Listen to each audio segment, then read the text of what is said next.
And Alan, you know, the Chicago police officers are accused of helping the Latin Kings simply terrorize the people of the city's far southwest side, southeast side, and Indiana, carrying on brazenly criminal activity while wearing the uniform of those who normally act heroically every day. It could not have been easy for Chicago's top cop to be upbeat about a multi-state takedown of alleged gang members, not when two of his guys, retired officer Antonio C. Martinez Jr., who lives here, and Alex Guerrero, who was on duty when arrested and also lives on the far southeast side, are alleged to have helped them steal money, drugs, and run a criminal enterprise. Well, if you can't beat them, sue them. It's a policy one northwest suburb is taking seriously as it fights a menacing problem, gangs. CBS 2's Mike Parger went to Elgin tonight, where they're literally taking gang members to court. The Elgin police and the Kane County State's Attorney's lawsuit, declaring one major gang, the Latin Kings, a menace to the community. They're hoping a judge will issue an order making it illegal for gangbangers to gather in public, flash gang signs, or recruit new members. The task force discovered a gang in the Albany Park area that was allegedly preparing to kidnap, torture, and kill a drug dealer. 8 members of the gang, which police say frequents the Kedzie Lawrence area on the northwest side, are now charged in this foiled plot. In addition, police say they believe that 3 of the suspects were also responsible for 2 of the city of Chicago's unsolved murders. The history of the Latin Kings in Chicago is deeply intertwined with the city's complex social landscape. Emerging as one of the most notorious street gangs, the Latin Kings have left an indelible mark on Chicago's history. From their humble beginnings to becoming a powerful force, the evolution of the Latin Kings reflects the challenges faced by urban communities and the impact of socio-economic factors on gang formation. We're all Latin Kings. And see right there on the wall, you can read over there by the crown over there with the LK, it says Amor. And Amor right there means love. Amor stands for a lot of things for the King brothers. It stands for, the A stands for Almighty. The crown right here, that's our nation. This is what we ride on right here. This is our crown. This is what we ride in the streets, in our neighborhood. And this LK right here, it stands for Latin Kings. See, and it's in black and gold, because this is our colors. Our colors are black and gold. So, and this is our crown, our 5-point dots, and we have a diamond too. Right here, as you can see, it says, here the sun shines.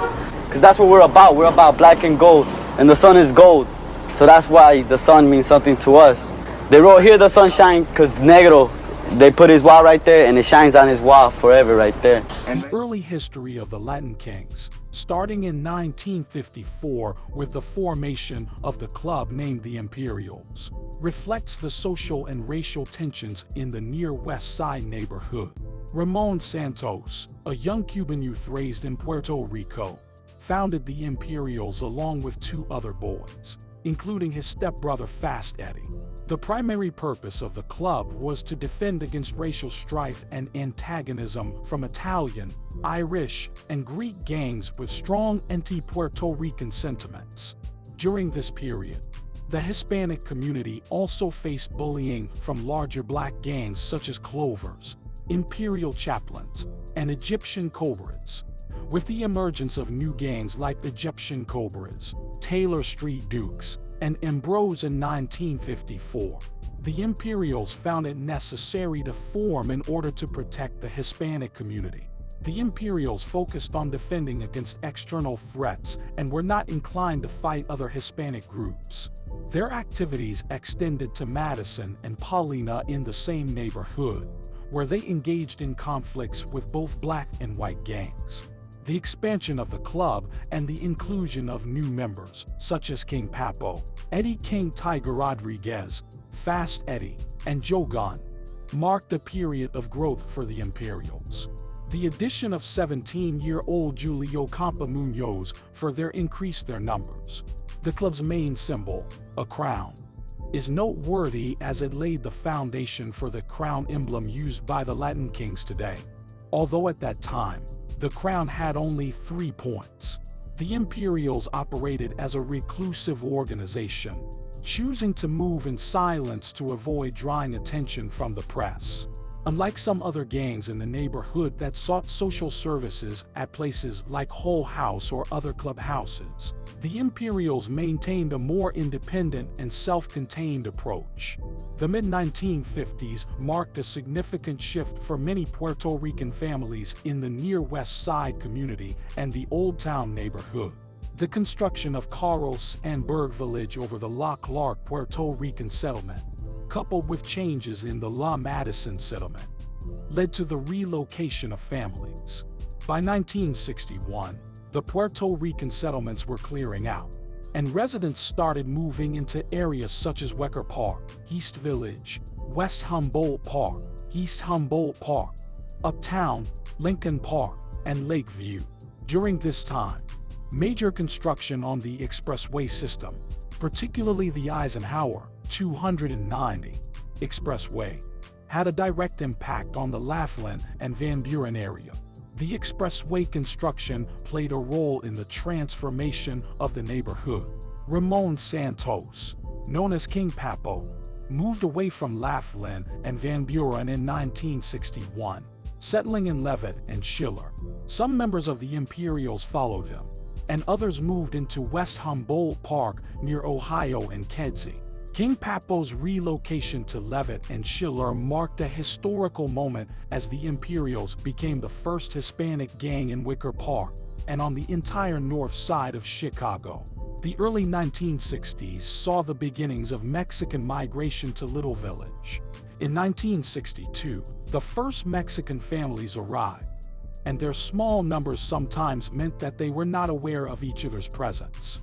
However, those who did connect were able to come together in the face of certain forms of discrimination. Mexican youths, particularly those at 24th and Marshall, faced challenges, including struggles to attend schools such as Harrison High School and John Spry Elementary School. By 1963, more Mexican families had come to Little Village, although their numbers were still relatively small, resulting in Mexican youths being heavily outnumbered. This period coincided with evictions in the Little Italy section of the near West Side neighborhood due to the construction of the new University of Illinois at Chicago. What's your gang affiliation? You are self-admitted, correct? Yes, sir. And who do you ride with? I ride with the Almighty Latin King. From where? CA, Columbia and Ashland. Columbia and Ashland. That's the neighborhood that he turned out king in? Yeah. And you have tattoos? Got my 5 points or 5 points on my crown. JR's initials with his king crown. They call me Joker Poker. Joker Poker, that's his street name. The hostility from the white population, particularly the greasers, led to an increased focus on Puerto Rican youths. In response to the brutal beatings and aggression they faced while simply walking down the street or going to the store, Puerto Rican youths formed street gangs to protect themselves. Some of the notable groups that emerged in 1962 included the Young Sinners, Young Lords, Spanish Kings, Scorpions, Hirsch Street Lords, Latin Angels, Paragons, and the legendary Skulls. During this period, the Imperials made the strategic decision to begin recruiting young members, marking the start of a new generation of Imperials. This recruitment effort brought in legendary members like Jose Cadillac Joe Rivera. The new wave of Imperials established their presence at Kedzie and Ohio in the southern part of West Humboldt Park and Levitt and Schiller in Wicker Park. The intersection of Levitt and Schiller became legendary in 1962 when Ramon Santos, along with other original Latin kings, moved to 2144 West Schiller, directly on the corner. This location became a significant hub for the Latin Kings' early development. At this corner, the Imperials coexisted with Puerto Rican revolutionaries connected to the FALN. It was from these revolutionaries that the Imperials derived many ideas that would later shape the beliefs of the Latin Kings. While the Latin Kings did not adopt the extremist approach of the FALN, they incorporated several basic revolutionary ideas into their own ideology. The Levitt and Schiller intersection played a crucial role in the formation of these early Latin King beliefs. Legendary Latin Kings, including Cadillac Joe, Fast Eddie, and Lefty, emerged from this influential location. By the early part of 1964, Phil took charge of the Skulls, and they made the strategic decision to relocate to Levitt and Schiller. This move positioned the Skulls alongside the Imperials, and together they began planning for unity and a strategy to protect the Puerto Rican community.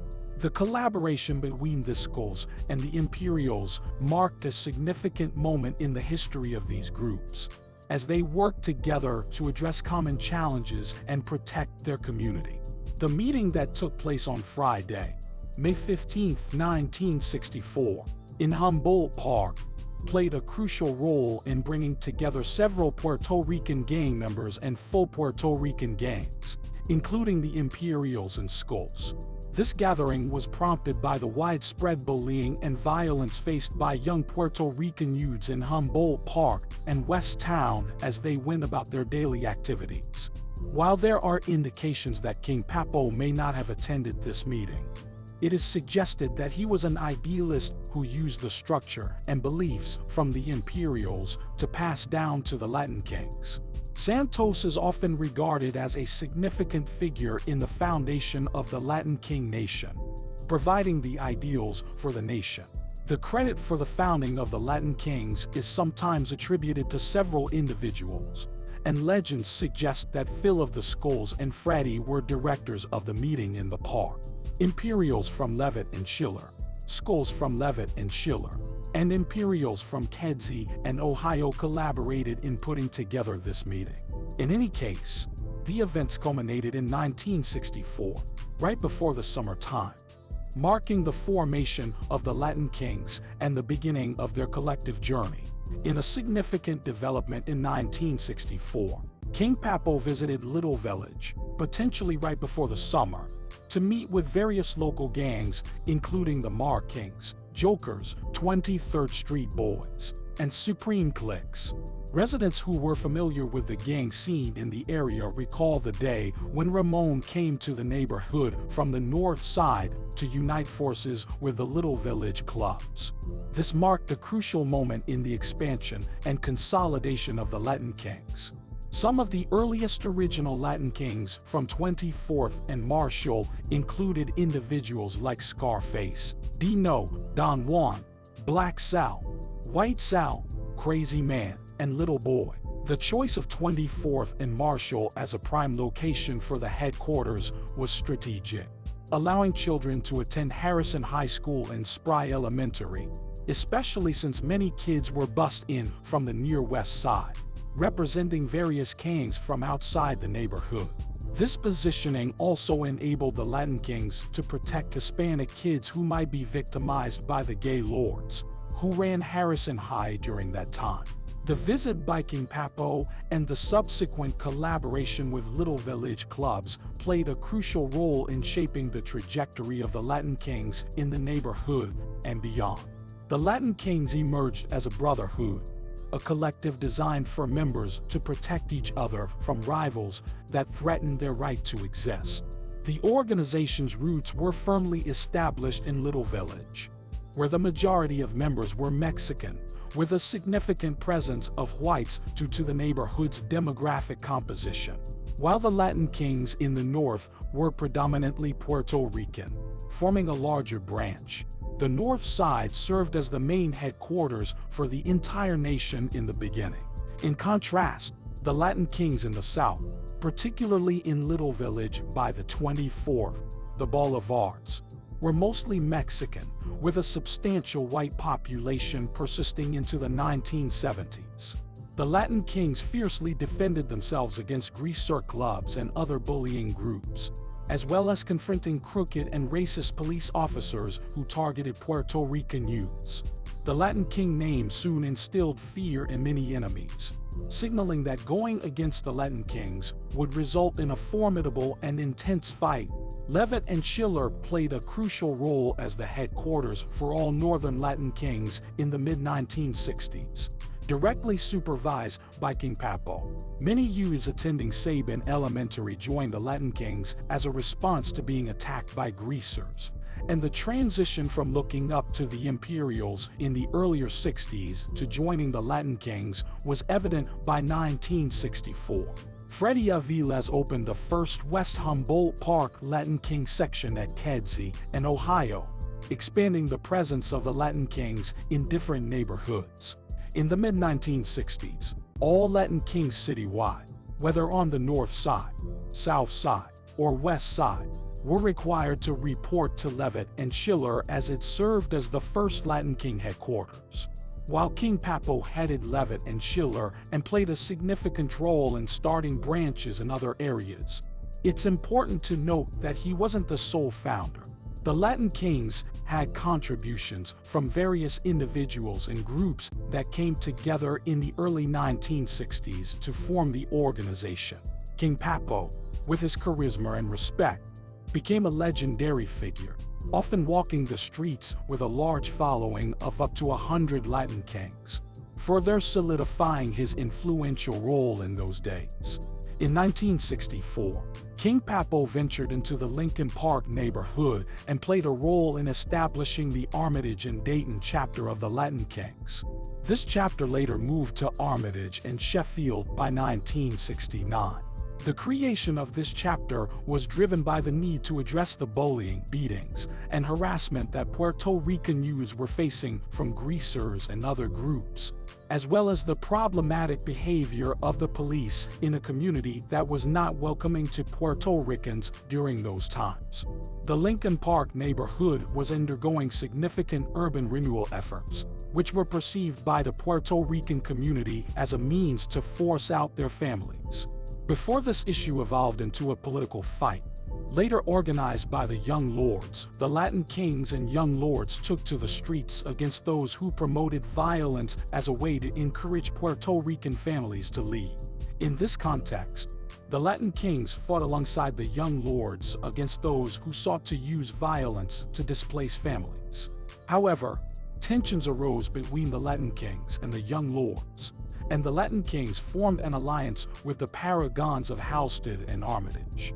In 1964, the Latin Kings opened a branch at the intersection of Noble and Cortez in the East Village neighborhood. Michael Perez played a key role in starting this branch, and it quickly became embroiled in conflicts with other local groups. The Harrison Gents, formed in the same year, and the Gay Lords were among the groups with which the Noble and Cortez Kings clashed. By 1965, leadership transitioned to the Junior Latin Kings, and the seniors moved to Ashland and Cortez. This branch continued its existence until 1972, when many members relocated to the Beach and Spalding branch, resulting in the closure of the Noble and Cortez territory. Despite its closure, the Noble and Cortez chapter remained a legendary section within the Latin Kings' history. During the same year, in 1964, the Latin Kings also established the Winthrop and Ainsley chapter in the Uptown neighborhood. This chapter went on to become notorious for many years to come. These expansions and chapters highlight the dynamic nature of the Latin Kings' presence in various neighborhoods during the 1960s, with each chapter contributing to the organization's history and legacy. In 1964, the Latin Kings expanded their presence by opening a branch in East Humboldt Park at Maplewood and Wabansia Street. Additionally, they established a legitimate sandwich shop at Rockwell and Hirsch, which also sold candy, pop, and chips. This shop, located across from Von Humboldt School, had a clubhouse on the second floor. Legend has it that this section of Latin Kings allowed the Maniac Latin Disciples to operate peacefully when they formed in 1966. This cooperation may have contributed to the growth and flourishing of the Maniac Latin Disciples until both organizations later went to war. Julio Campa Munoz was in charge of the section at Maplewood and Wabansia until he was imprisoned in the late 1970s. The section closed in 1979, relocating to Kedzie and Wabansia in West Humboldt Park. Another branch that possibly started as early as 1964 was the first Bridgeport chapter at 27th and Normal. They opened a clubhouse at 2702 South Normal Street, easily identifiable by the spray-painted Latin King wording on the door. However, this chapter only lasted 5 or 6 years, and a new chapter was later born at 33rd and Morgan in the late 1970s. In 1964, the Latin Kings expanded their presence on the South Side by establishing the 57th and Housestead branch in the Inglewood neighborhood. This branch emerged in a small Puerto Rican enclave facing challenges from white greaser gangs and black gangs like the Devil's Disciples. The Latin Kings at 57th and Housestead also engaged in conflicts with the Village Sharks and later with the Emerald Knights. Before the branch closed in 1971, the main Hispanic enemy for this section was the Emerald Knights. During the same year, in 1964, Latin Kings were initially barred from starting in the Pilsen neighborhood. However, a collaboration with the Rampants from Pilsen led to an invitation for the Latin Kings to the heart of Chicago neighborhood, West Pilsen. In this new neighborhood, the Latin Kings established a section at Coulter and Damon known as the Coulter Counts. Abel Bull Torres played a key role in founding this section, which was later renamed Coulter Kings in 1968 after several Rampants joined the Latin Kings.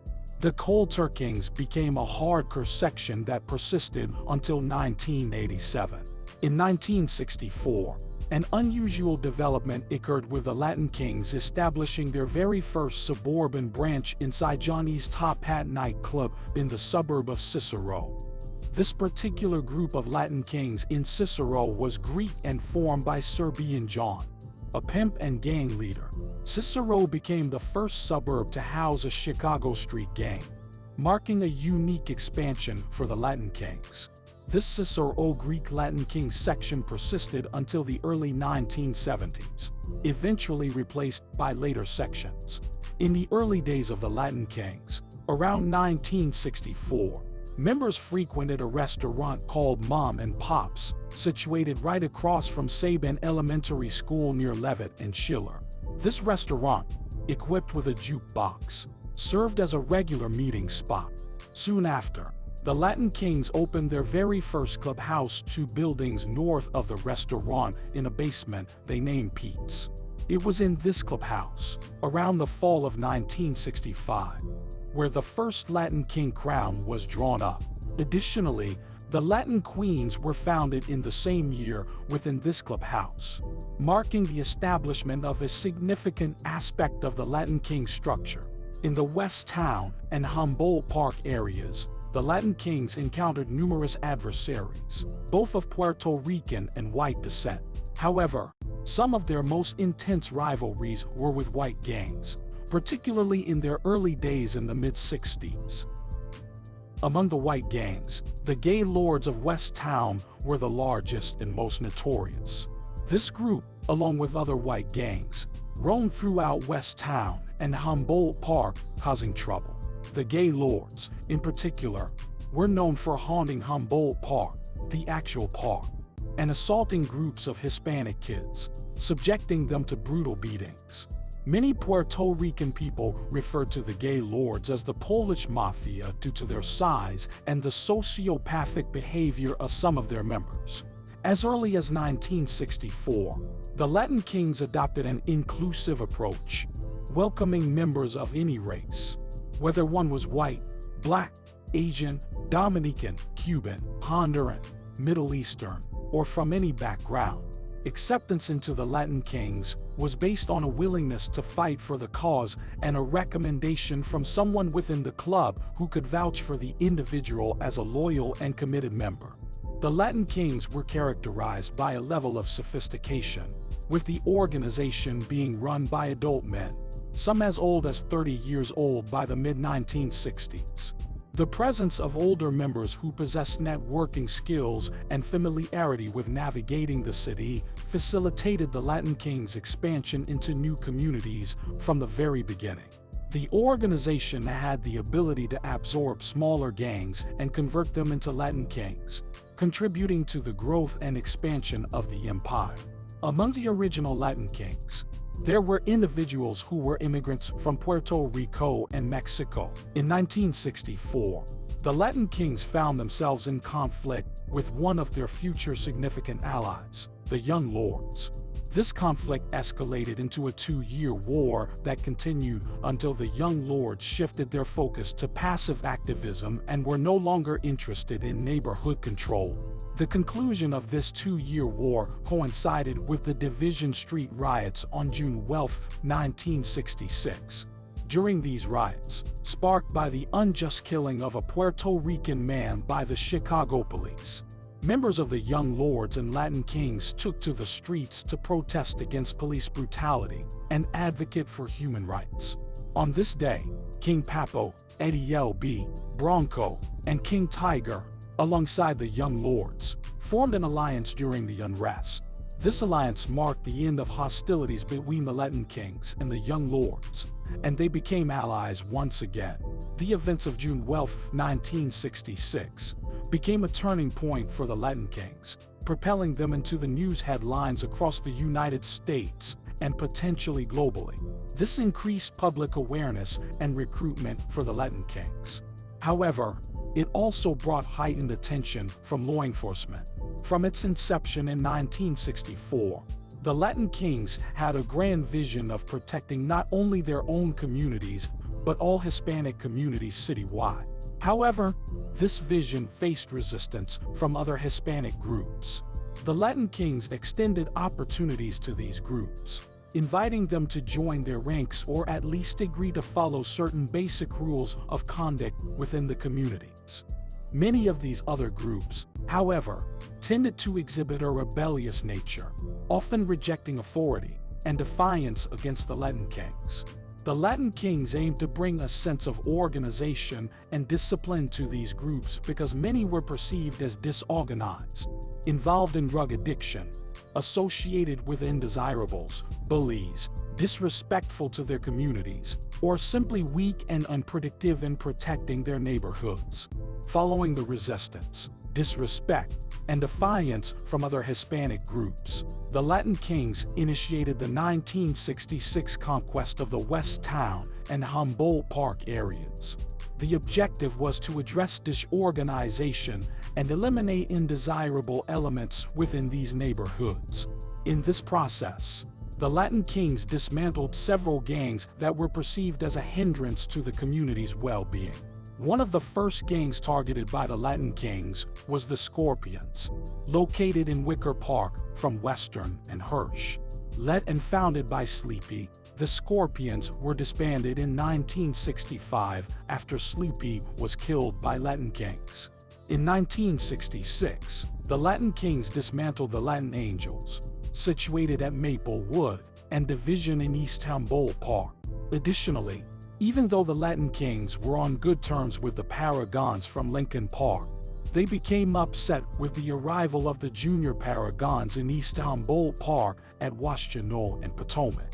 Consequently, the Latin Kings took action to eliminate the Junior Paragons.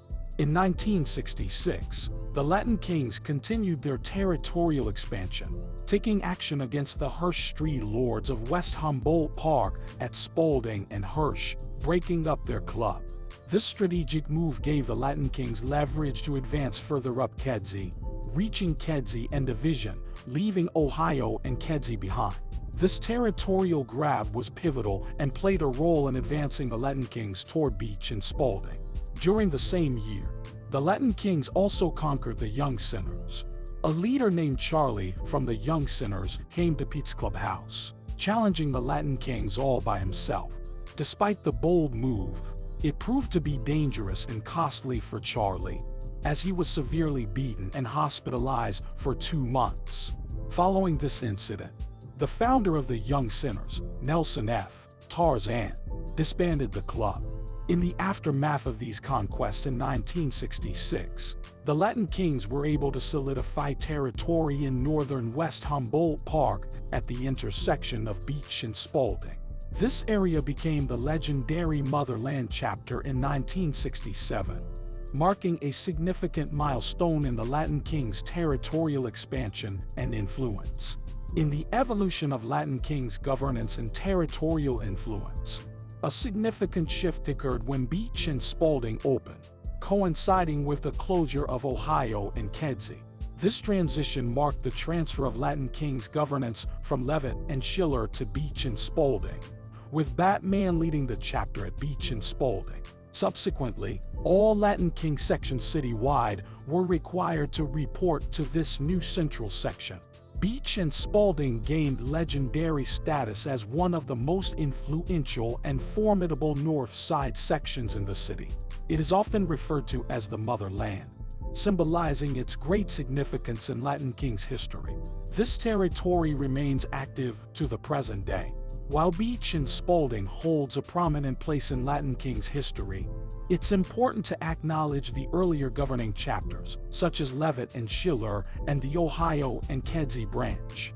These chapters, although vacated long ago, played a crucial role in the mid-60s and should not be forgotten in tracing the roots of the Latin Kings. In 1969, Latin Kings expanded into Logan Square, coinciding with Puerto Rican migration into this community. The Logan Square chapter of Latin Kings became known for its strength and hardcore presence, often clashing with rival gangs such as Gay Lords and Imperial Gangsters. By the late 1960s, the Boulevard's Latin Kings had succeeded in pushing out the remaining Gay Lords who hadn't already enlisted to fight in the Vietnam War. This accomplishment allowed the Latin Kings to establish dominance in Little Village. During this time, their main rivals were the Ridgeway Lords, although they weren't considered rivals in the 60s or earlier 70s. To a lesser extent, the Latin Kings also contended with gangs like Ambrose and Satan Disciples, with the SDs mainly situated in the Marshall Square section. The northern branch of the Latin Kings became increasingly politically active during this period. They engaged in neighborhood renewal projects and graffiti cleanup programs, demonstrating a commitment not only to protect the communities they lived in, but also to actively contribute to their improvement. This shift toward political involvement and community service reflected a multifaceted approach by the Latin Kings to address both protective and constructive aspects of their role in the communities. The activism of the Latin Kings at Leavitt and Schiller took a revolutionary turn, particularly as they collaborated with the Puerto Rican extremist group FALN. The Latin Kings were actively supporting and hiding members of FALN at this location. However, when authorities began pursuing FALN, the Latin Kings had to sever ties with the extremist group. As a result, the Latin Kings had to abandon Leavitt and Schiller. King Papo left that location, and most of the main members moved to Beach and Spalding. Following their departure in 1971, the Insane Unknowns took over Leavitt and Schiller. Since their formation in 1964, the Latin Kings had been involved in the drug trade, a common trend among gangs during the 1960s.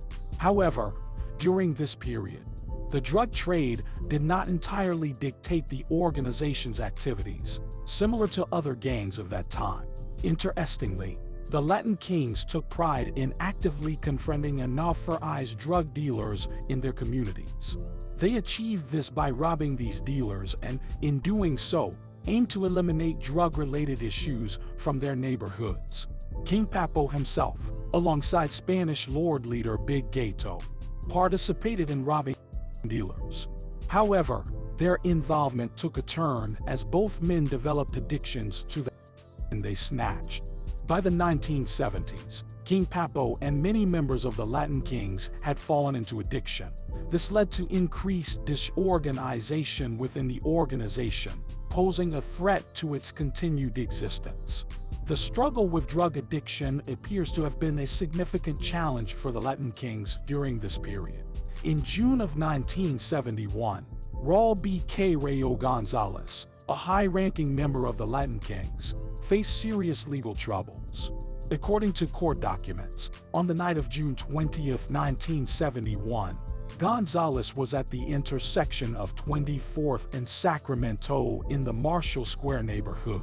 He spotted Ernesto Villa Gomez in a car with several other people and proceeded to fire bullets into the car. The driver of the car was killed in the incident, causing the car to crash into a building. Ernesto Villagomez, the intended target, survived. The motive behind the shooting was linked to the rivalry between the Latin Kings and the Bishops gangs. Ernesto Villagomez had associations with both gangs, and Gonzalez, disapproving of Villagomez hanging out with the Bishops, took issue with him wearing clothing associated with the rival gang. A confrontation between Gonzalez and Villagomez occurred outside Harrison High School, where Villagomez, in response to Gonzalez's instructions about not wearing bishop clothing, reportedly wisecracked. In retaliation, Gonzalez marked Villagomez for revenge. On the night of June 20th, Gonzalez carried out the shooting, resulting in the death of Villagomez's uncle, who was driving them home from a dance. Witnesses in another car, affiliated with the Bishops gang, were present during the incident. Subsequently, Gonzalez was charged with murder and sent to prison. According to court documents, on the night of June 27, 1971, Gustavo Hercules Happy Colon was at the intersection of Levitt and Potomac in the Wicker Park neighborhood. Court records indicate that Colon and Florentine Brillo Menendez spotted Glenber, his sister, and friends walking down the street. Menendez reportedly shouted, "Shoot that black mother you know what," and pulled out a gun on the group of five. Glenber attempted to escape by running, but Colon shot him 3 times in the back, resulting in his death. After the shooting, Colon allegedly approached Verlinda Hamilton, putting the gun to her head and giving her a big smile. However, the gun jammed, and Hamilton was spared. The motive for the shooting was suggested to be related to Glenber's affiliation as a vice lord in Latin King territory. Gustavo Hercules Colon was not arrested for the crime until August of 1971. Brillo was reportedly deceased by the time arrests were made. Colon was then charged with murder and subsequently sentenced to 30 to 60 years in prison. In 1972, the Latin Kings faced a significant crisis marked by internal issues such as the use of heavy drugs, including heroin, by key members. The organization was experiencing disorganization, with some members not focusing on their tasks, posing a major threat to leadership. In addition to ongoing gang wars and increased scrutiny from law enforcement, the Latin Kings recognized the need for a constitution to ensure the survival and coherence of the organization. During this critical period, with key leaders such as Hercules and Rayo incarcerated for murder, a meeting was held behind prison walls. Manuel Diaz Rodriguez, Johnny Martinez, Eddie Dino, and Son Child were among the 7 Latin Kings who convened to draft the King's Manifesto.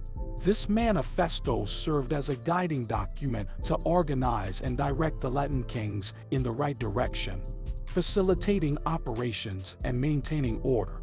One of the significant guidelines outlined in the manifesto was the prohibition of drug use, except for marijuana. After the King's Manifesto was written in 1972, King Papo voluntarily stepped down from his leadership position due to his heroin addiction.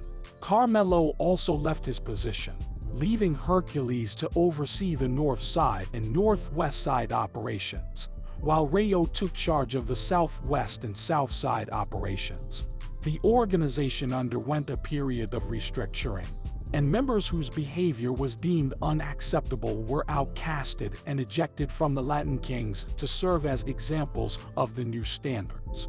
A significant directive from the manifesto was the order for all addicted Latin Kings to immediately cease their habits and surrender any they possessed. Failure to comply with this order would result in severe consequences, regardless of withdrawal effects. There were no exceptions to this rule, with Rayo assuming leadership of the South Side. He earned the nickname Baby King as the protege of the former leader, King Papo. Gustavo Colon, now in command of all northern Chicago operations, was referred to as Lord Gino. Together, these 2 men became known as the King of Kings.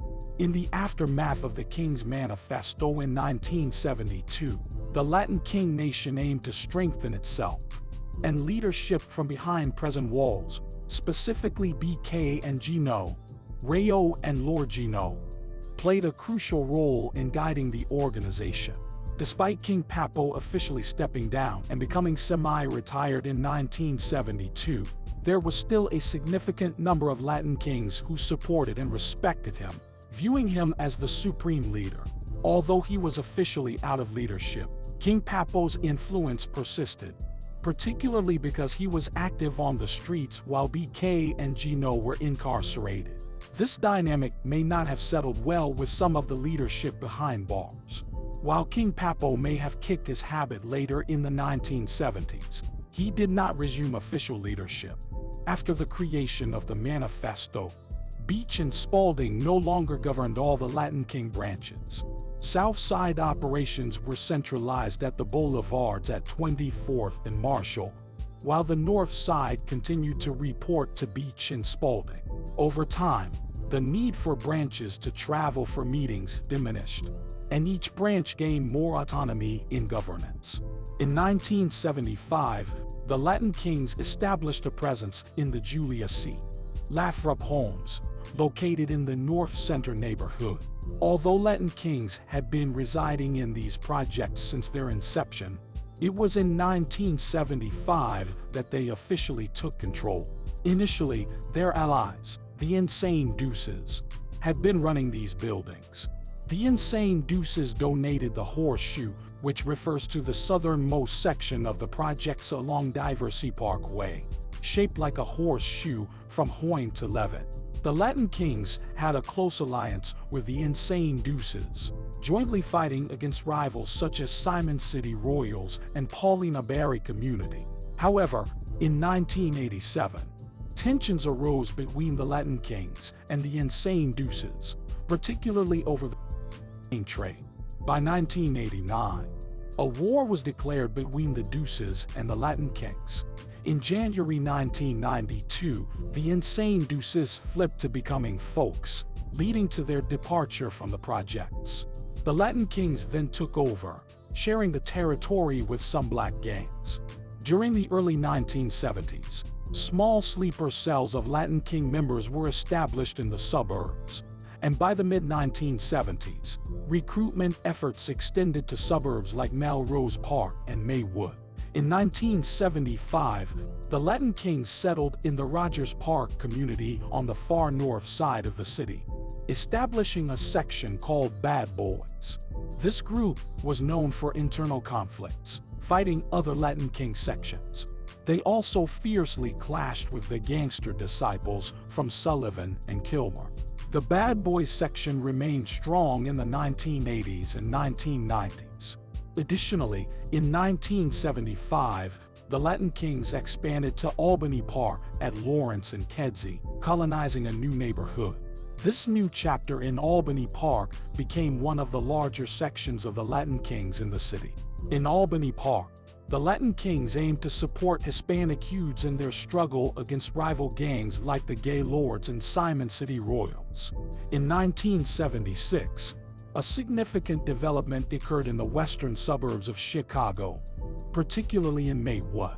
The suburban landscape, previously quiet and free from Chicago-based gang activity, saw a transformation with the arrival of Mexican families seeking a better life for themselves and their children. Maywood, a predominantly white community, faced economic challenges after a can factory closure, leading to frustration and hostility towards the newly arrived Hispanic and black residents. They established their stronghold and headquarters around the intersection of Fifth Avenue and Lake Street. This suburban section of the Latin Kings became well organized and tightly run, marking the very first permanent Latin King suburban branch worldwide. The Maywood Latin Kings, committed to their cause, expanded into nearby Melrose Park and Stone Park to support Hispanic families facing unfair treatment. However, by the later 1970s and early 1980s, they found themselves involved in vicious gang wars with rival gangs moving in from the city. These conflicts shifted the focus from their original goal of community assistance to engaging in turf battles. Over time, the Maywood branch expanded its influence, reaching several more south and west suburbs and extending as far as northwest Indiana. By the later 1980s and early 1990s, Latin Kings had established a presence in numerous suburbs connected near the southern side of the city, all stemming from the original Maywood chapter. In 1977, the Latin Kings once again made headlines as a Division Street riot erupted on June 4th. The catalyst for the riot was the police shooting of 2 Puerto Rican youths, sparking outrage and leading to widespread looting, vandalism, and violence in the community. The Latin Kings played a significant role in the riot, and so did the Spanish Cobras. When members of the Cobras and Kings encountered each other, they engaged in fierce fighting, contributing to the destruction during the unrest. During the same year, gang wars escalated in the Little Village area. The 2-6 gang aggressively expanded, while the Satan Disciples sought to take control of territory west of Marshall Boulevard/California. This tension resulted in a major standoff, with both gangs involved in a violent confrontation along Marshall Boulevard. Approximately 15 to 20 members of the Latin Kings faced off against an equal number of Satan Disciples, exchanging gunfire in an intense clash. Notably, one of the Latin King shooters was a Latin queen named Josie La China Contreras. La China, hailing from the boulevards, stood alongside her Latin King brothers, demonstrating her toughness by actively participating in the shootout. She was even known for winning a one-on-one fight against a larger-sized Satan disciple. In 1978, a significant event occurred for the Latin Kings.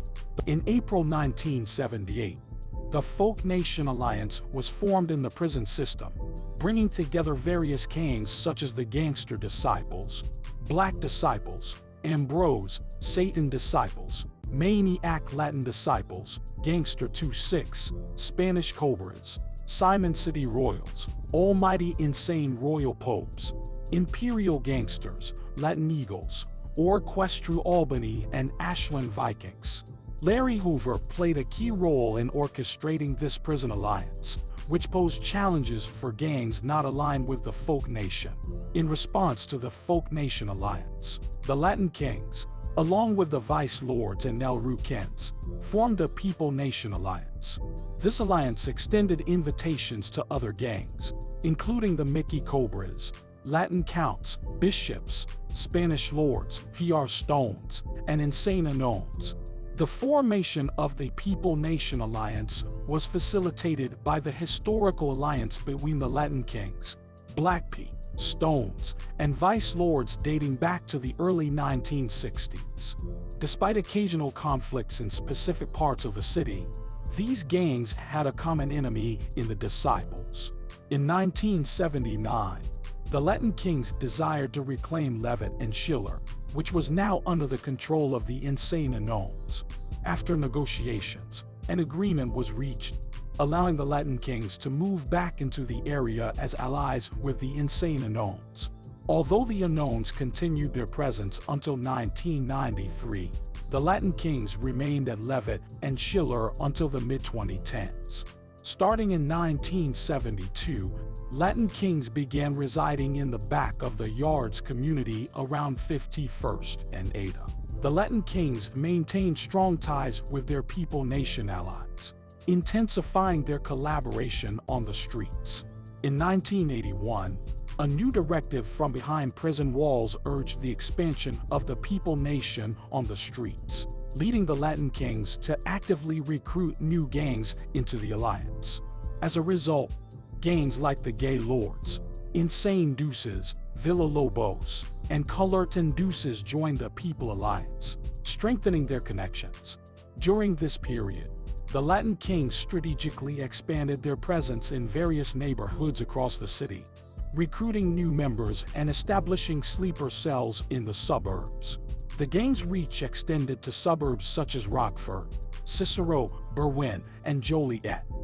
By the late 1980s, the Latin Kings had a significant presence in the majority of DuPage County, Will County, Lake County, and Kane County suburbs, covering a wide geographical area encompassing all of Cook County. Recruitment efforts extended to suburbs like Romeoville and Bolingbrook in Will County, and additional sets were established in DuPage County suburbs including Addison, Schaumburg, Downers Grove, and Westmont.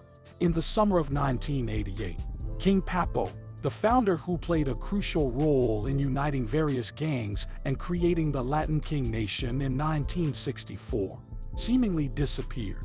Rumors circulated about the circumstances of his disappearance, with speculation ranging from an internal hit to fleeing the country. However, there is no confirmed information about what happened to King Papo.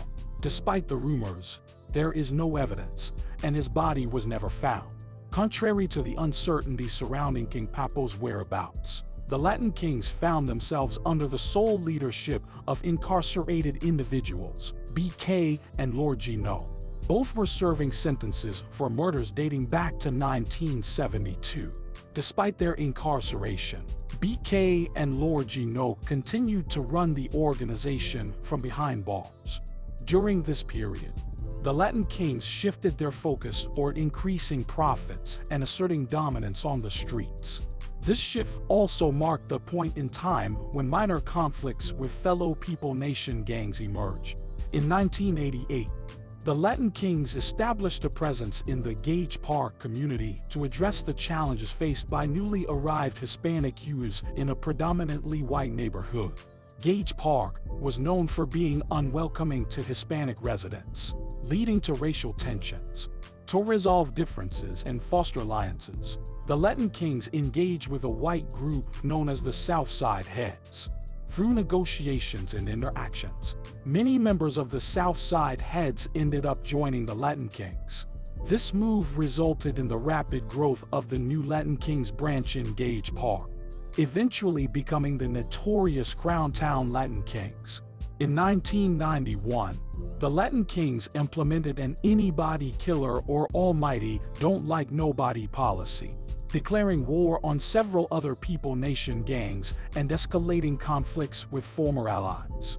Some of the notable gangs with who they began wars around 1991 include the Latin Counts, Bishops, Cullerton Deuces, certain Vice Lords sections, and Insane Deuces.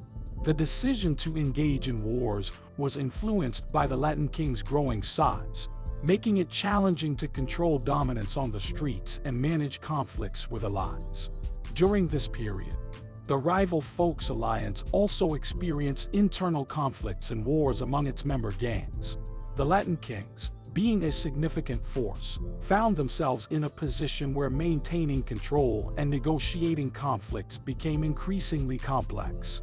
Additionally, the competition for profits from the drug trade further fueled tensions, leading to conflicts with other gangs demanding a share of the lucrative drug markets controlled by the Latin Kings. In many cases, the Latin Kings refused to negotiate, leading to confrontations and conflicts. By the early 1990s, the Latin Kings had expanded their presence to every suburban town in the Chicago metropolitan area, regardless of whether there was an active section or not. Their influence had reached all 50 states in the U.S. and had even extended to other countries, particularly Mexico. Additionally, New York City witnessed the development of a sizable faction of Latin Kings during the 1980s. In 1995, BK was released from prison and assumed a prominent role on the streets. However, by 1997, Lord Gino, who was one day away from release, faced RICO, Racketeer Influenced and Corrupt Organizations Act, charges, leading to a life sentence in federal prison. In 1999, BK faced legal troubles once again, this time on felony drug charges, resulting in a life sentence.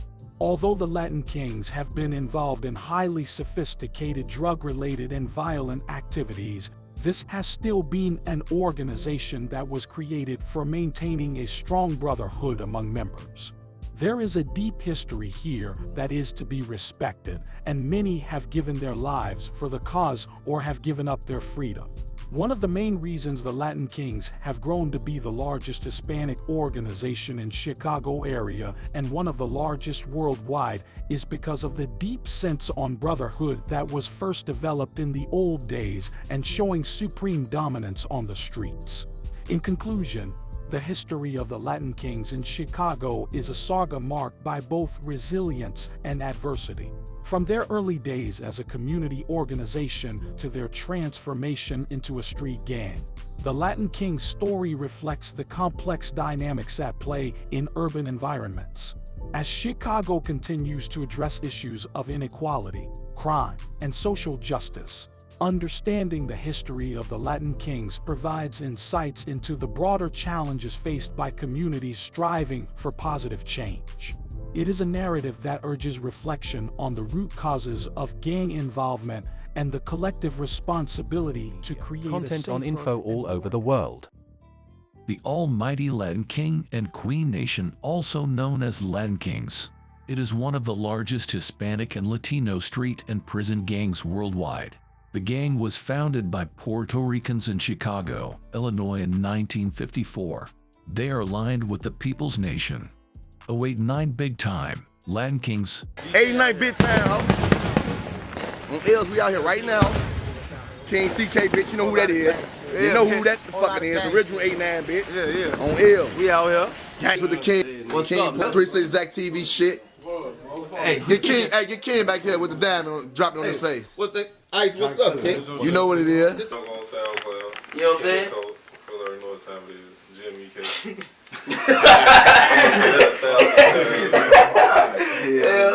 So hold on, what's on this side of town? What's over here? We like Kings over here. Kings over there, man. You know how this shit go, man. And I'm EBK niggas 2087, but 500, you know, just the way to like LTPLJ. It's for the moles, but it's for the whole nation. You know what I mean? CVLs, 4CHs, Lion Kings.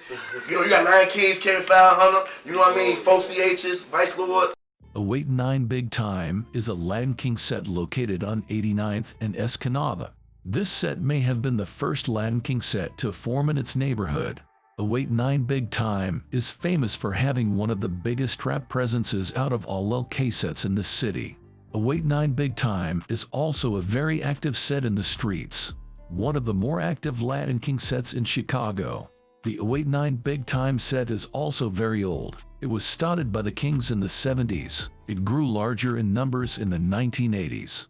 This set is also known for being extremely diverse, with black, white, and Latin members. 089 Big Time Latin Kings, beef with many sets. 083 Dragon Town, made up of Latin dragons. 085 Death Row, made up of conservative vice lords. GME Block, made up of Titanic stones. EB Way, made up of Titanic stones. EB Angel City, made up of Black Pea stones, Land stones, Maniac stones. Bugtown, made up of the almighty Ambrose gang. BB World, made up of Spanish gangster disciples. Wacko World Buck City, made up of Spanish vice lords. Gunner Side, made up of gangsters. At number 3, we have Little Village. Police are investigating a triple shooting in Little Village. Officers responded to the scene just after 3 this morning in the 2300 block of South Whipple. They found 2 men and a woman with gunshot wounds. All 3 were taken to the 2 paper crosses blow in the wind outside this home in the 2600 block of South Millard Avenue in Little Village. It's where police say 2 lives were senselessly taken in a shooting just after midnight. A church in the city's Little Village neighborhood is holding street masses every Tuesday and Thursday night to pray for peace. During the early 1960s, the Hispanic community in Little Village began to grow. Despite their increasing numbers, they remained a minority and faced frequent discrimination from other local residents. Recognizing this challenge, King Papo arrived in Little Village in 1964. His mission was to establish the Latin Kings, aiming to safeguard the Hispanic youth who were frequently targeted by the gay lords, the prevailing group in the area at that time. In the heart of Little Village, a myriad of sets have established their presence over the years. Some of these include the MLK set at 25th and Millard, CP24 at 24th and Central Park, and Coulter Side near 25th and Drake. The vicinity of 24th Street houses Ghetto Side at Trumbull and the Trumbull City set. On the streets of 23rd, you'll find H23 at Holman and Chucky World at Spalding. Christiana Avenue CH24, Sawyer's Lucky Gang, and Spalding's Spanish Harlem are other significant names. The intersections at 21st and Albany showcase say 21, while 25th and Troy herald the Territorial set. W23 is positioned at 23rd and Whipple, Boulevard 24 at 24th and Marshall, and both Cal 25 and Cal 21 at distinct points on California Avenue. The TDB set, known as 2200, calls 22nd and California home, with Hell Zone residing at 23rd and Washtenaw. The extensive list continues with Red Rum City at 30th and Sawyer, S28 at 28th and Spalding, H27 at 27th and Holman, T Block at 30th and Trumbull, and D Block alongside Drake Side, both at different points on Drake Avenue. Wild Side can be located at 28th and Lawndale. And finally, R-Dub stands its ground at 27th and Ridgeway. This expansive network showcases the intricacy and depth of associations in Little. Today, a Chicago man with Down syndrome is expected to enter pleas in connection with two. Police say 22-year-old Nicholas Samudio was shot a man in North Lawndale in February, 10 days after the driver on Interstate 55. 25-year-old Humberto Marin Garcia was traveling with his pregnant wife and their two young children when their car was hit by gunfire on the Stevenson near Bridgeport. His wife says she was able to stop the car and then realized her husband was no longer breathing. Samudio was arrested after the second shooting along with another man. A notorious Chicago street gang, the Latin Kings, is gaining attention for an unusual twist in a recent case. Authorities report that one of the gang's most feared hitmen, Nicholas Smush Samudio, has Down syndrome. Samudio now faces charges for 2 deletions committed within a span of 10 days. According to the Chicago Sun-Times, Samudio was indicted on felony deletion charges for the February 16 road rage deletion of Humberto Marin Garcia and the February 26 slaying of Tomas Villa. After the second deletion, Samudio was apprehended following a high-speed chase in a stolen vehicle. The second deletion, which police describe as bold and brazen, may have been a tragic case of mistaken identity. Detectives believe Samudio confused Villa's baseball cap with one worn by a rival gang member. Shell casings from the scene of Villa's demise were later matched to a .380 caliber handgun that officers suspect Samudio discarded during the chase. Samudio's public defender has stated that the accused suffers from Down syndrome, a genetic disorder, and was previously employed in jobs such as furniture moving and demolition. Despite his diagnosis, Samudio has been a known figure to law enforcement, with 17 prior arrests since turning 18, including suspicions of involvement in a 2020 gang deletion in Chicago's McKinley Park neighborhood, though charges were never filed in that case. In the Marin Garcia slaying, Samudio allegedly shot the victim during a road rage incident, with the deletion taking place in front of Marin Garcia's pregnant wife. Authorities say Samudio remains a suspect in multiple other gang-related deletions, and he is currently being held without bail. This case presents a complex mix of tragedy, shock, and moral ambiguity. On one hand, it's deeply unsettling to think that a young man with Down syndrome, someone typically associated with vulnerability and innocence, could become involved in such violent and cold-blooded crimes. Nicholas Smush Samudio's alleged actions are serious, and if proven guilty, they showed the brutal reality of gang life, where even individuals with disabilities can be drawn in or manipulated into participating in horrific acts. From a broader social perspective, it raises questions about how much responsibility Samudio can bear for his actions. People with Down syndrome can have cognitive impairments, and that makes it crucial to assess his ability to understand the consequences of his behavior. Was he exploited by gang leaders who took advantage of his condition? Or was he fully aware of his actions and driven by the same motivations that fuel gang violence across cities like Chicago? The public may find it hard to reconcile these questions, especially when so many lives have been lost or destroyed in this cycle of violence. It also highlights a failure of social safety nets and the justice system. Samudio had been arrested 17 times since turning 18, yet he was still on the streets, involved in even more violence. How does someone with such a history, especially someone with Down syndrome, fall so deeply into gang life without intervention? This case points to larger systemic issues: inadequate mental health care, the lure of gangs preying on vulnerable individuals, and a justice system that allows people to slip through the cracks.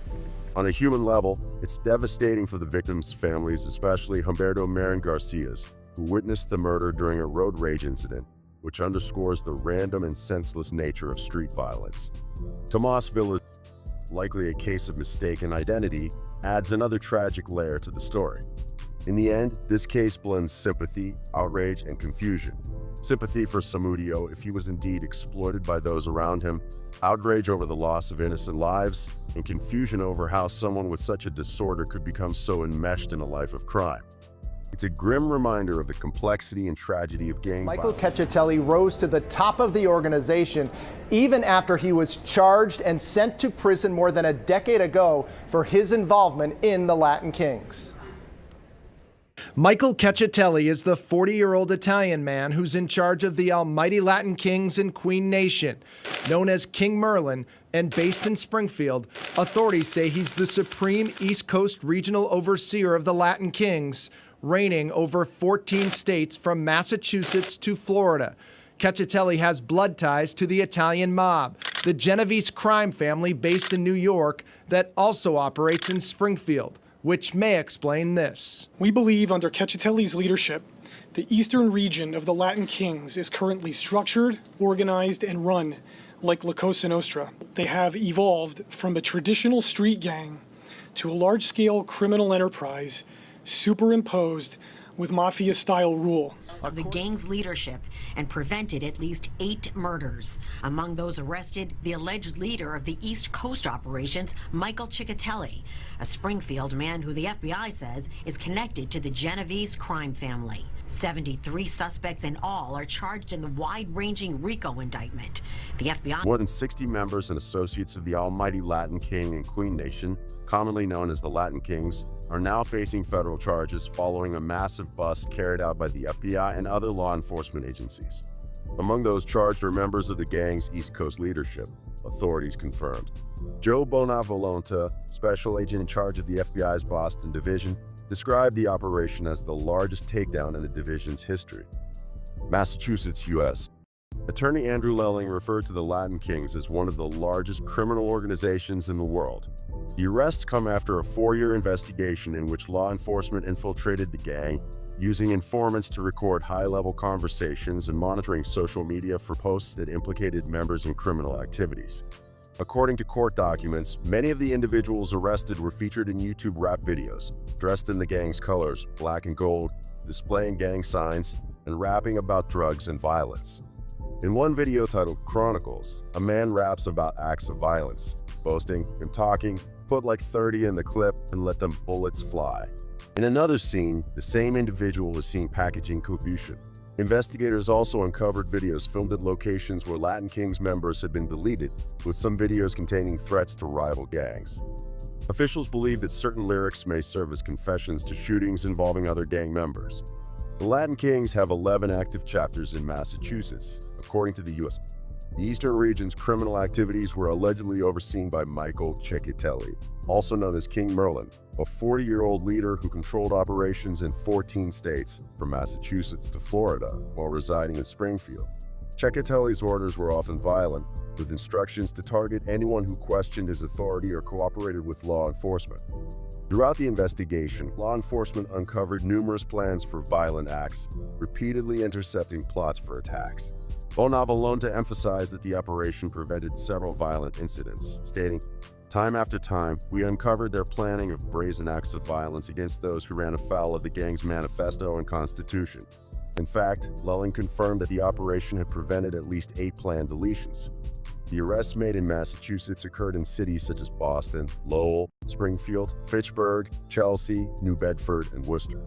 Law enforcement seized dozens of firearms, including machine guns and sawed-off shotguns, along with 6 cars, 6 motorcycles, 3 jet skis, an ATV, various drugs, and approximately $38,000 in cash. During the operation, 2 missing children aged 14 and 16 were also recovered.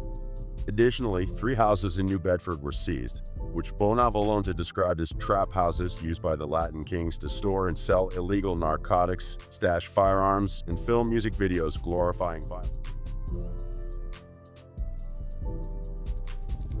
And after that, all I felt was just a loud bang. Here inside Suffolk Superior Court, prosecutors say Reverend Sean Harrison Sr., a dean at Boston English High School, known for mentoring gang members and preaching peace, not violence, was also dealing marijuana and using Luis Rodriguez, then a sophomore at English High School, to help him do it.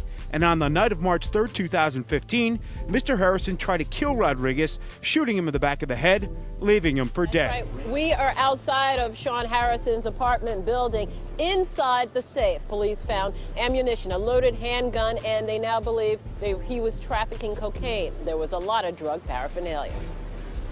Sean Harrison raises an eyebrow to show how pleased he is to see family at his second arraignment this month. He shows no reaction as he was accused of drug dealing from his Roxbury Pompey Street apartment. Police found drugs, ammunition, and guns in a basement safe. In a disconcerting case of a trusted educator's fall from grace, Sean Rev Harrison, formerly an academic dean at Boston Public Schools, has entered a guilty plea to charges of racketeering conspiracy. Harrison's dual life has stunned the community. In one role, a figure of authority and guidance within the educational system, and in another, a covert operative within the violent criminal organization known as the Latin Kings. His guilty plea casts a shadow on the reputation of a professional whose dual life has led to violent acts and the manipulation of the very youths he was expected to protect and educate. Sean Rev Harrison, a 63-year-old ex-academic dean from Boston Public Schools, admitted to his involvement in organized crime, affirming his guilty plea to RICO conspiracy charges announced by the U.S. Attorney for Massachusetts. Harrison, who clandestinely operated within the Latin Kings, again notorious for its violent activities and extensive membership across the United States, confessed to participating in a criminal scheme that used racketeering to conduct its affairs. The Latin Kings are widely recognized for their illicit drug trafficking operations that generate revenue and their use of violence to intimidate witnesses and combat rival factions, consolidating their power and safeguarding their domains. Everything up, Sean Harrison will spend up to 26 years behind bars, the judge choosing maximum penalties for the crimes. The young victim and his family very emotional today in this final step towards justice. In a sweeping indictment by a federal grand jury in December 2019, numerous individuals, including Sean Harrison, were charged with participating in a racketeering enterprise. These charges encompassed allegations of engaging in a drug distribution network and the illegal use of firearms, all under the umbrella of the Latin Kings organization. According to the U.S. Attorney, Harrison, who joined Boston Public Schools as an academic dean at English High School in 2015, was entrusted with responsibilities including mediating between teachers and students, engaging with families of students facing difficulties, supporting at-risk youth, and leading an after-school anger management group for 10 boys. Despite his role in education, Harrison concurrently held membership in the Latin Kings. He exploited his position at the school to recruit vulnerable students into the gang, instructing them to distribute marijuana and other narcotics on school premises and then returning the proceeds to him. And I'll begin to explain the pain I felt in my heart March 3rd, 2015, when I saw my nephew laying in a hospital bed. Young Luis Rodriguez in the courtroom today, many say miraculously survived being shot in the head 3 years ago as a teenager. The gunman, now convicted, 58-year-old Sean Harrison, a former dean at Boston English High School, who prosecutors say enlisted the 17-year-old student to sell drugs, then planned an attack when displeased with the sales. In the spring of 2015, suspicions arose in Sean Harrison that a student involved in his illicit drug operations had misappropriated funds, expressed a desire to cease drug-selling activities, and posed a risk of exposing Harrison's criminal activities to law enforcement. On March 3 of that year, after arranging a meeting with the student at a local McDonald's, the situation took a violent turn. As they were walking, Harrison, unbeknownst to the student trailing behind him, drew a handgun and shot the student in the back of the head at close range. This heinous act was documented by a nearby surveillance camera. Miraculously, the student survived the attempt on his life. Following these events, on a recent Friday, the court mandated Harrison to compensate the student with $10 million in damages for the attack. And after that, all I felt was just a loud bang. A young man takes the stand describing the moment he was shot by a man he says was his trusted mentor. That mentor was a minister and a high school dean. But prosecutors say he was also a drug dealer, and a slump in sales drove him to pull the trigger. Testifying in court, the 20-year-old says it was Sean Harrison, a Boston minister and former English high school employee. Who shot you in the back of the head in 2015? Mr. Sean Harrison did. The 55-year-old showed little emotion in court. He's facing drug and gun charges after prosecutors say he shot Lewis in the back of the head in 2015 on Magazine Street in Boston. After that, all I felt was just a loud bang, and I hit the floor. After the shooting incident, the student reported Sean Harrison to the authorities, revealing his involvement with the Latin Kings, has recruitment tactics targeting students, and the narcotics distribution within the Boston public schools. Following these revelations, law enforcement promptly detained Harrison, and he faced charges in Suffolk Superior Court connected to the attempted homicide. In 2018, a jury found Harrison guilty, resulting in a sentence of roughly 25 years in state penitentiary for his actions. U.S. Attorney Rachel Rollins, in a statement, condemned Sean Harrison for manipulating and ensnaring vulnerable minors in criminal undertakings, betraying his role as an educator and mentor. Despite his incarceration, Harrison maintained ties with the Latin Kings, utilizing prison phone systems to converse with fellow members, including co-defendants. These conversations often revolved around uncovering the identities of informants who played a part in his legal troubles. Throughout his imprisonment, the Latin Kings exhibited allegiance to Harrison, praising his steadfastness to the gang and his refusal to denounce accomplices, while also financially contributing to his commissary account, as reported by the U.S. Attorney's Office. The saga of Sean Harrison presents a cautionary tale about the perilous influence of criminal enterprises within community institutions. Harrison's admission to racketeering conspiracy not only closes a chapter on his own criminal activities, but also serves as a grim reminder of the vulnerabilities in our educational and societal systems. The betrayal of trust and the exploitation of at-risk youths underscore the urgent need for vigilance and integrity in positions of authority. As the legal proceedings come to a conclusion, it is hoped that the affected communities can heal and that measures are taken to prevent such a profound breach of trust. Checkmate, as in game over. And the sheriff says it is game over for a number of alleged high-level drug traffickers operating in southern Hillsborough County. Six-figure cars, six-figure chains, six-figure cash. Investigators say this was all part of a day in the life of two high-ranking Latin King gang members recently busted. Expensive cars, jewelry, and firearms were a part of everyday life for two high-ranking members of the Latin Kings who were recently arrested during a 3-month narcotics operation in Hillsborough County. According to Sheriff Chad Chronister, detectives and D agents seized over $800,000 worth of drugs, along with 15 firearms, cash, and stolen property after executing search warrants at 5 locations in Wamama last Thursday. The sheriff identified the 2 men leading the local operation as Omar Bravo, the state's top drug supplier, and Fidencio Robles, one of the top 5 Latin Kings members in Florida. The stash houses were reportedly used by at least 19 other dealers to distribute significant quantities of drugs, generating hundreds of thousands of dollars in monthly revenue. During a press conference on Monday, Sheriff Chronister was joined by State Attorney General Ashley Moody, who cited border security issues as a contributing factor to the gang's ability to operate in Florida. "We know the lack of security at the southern border has only fueled the growth of these gangs that have infiltrated our state," said Attorney General Ashley Moody. Investigators also discovered the Latin Kings' operational manual, detailing the gang's leadership structure and locations, which Sheriff Chronister said is one of only a few known copies in existence. The sheriff added that the seized firearms are being tested to determine if they are linked to other crimes in Hillsborough County.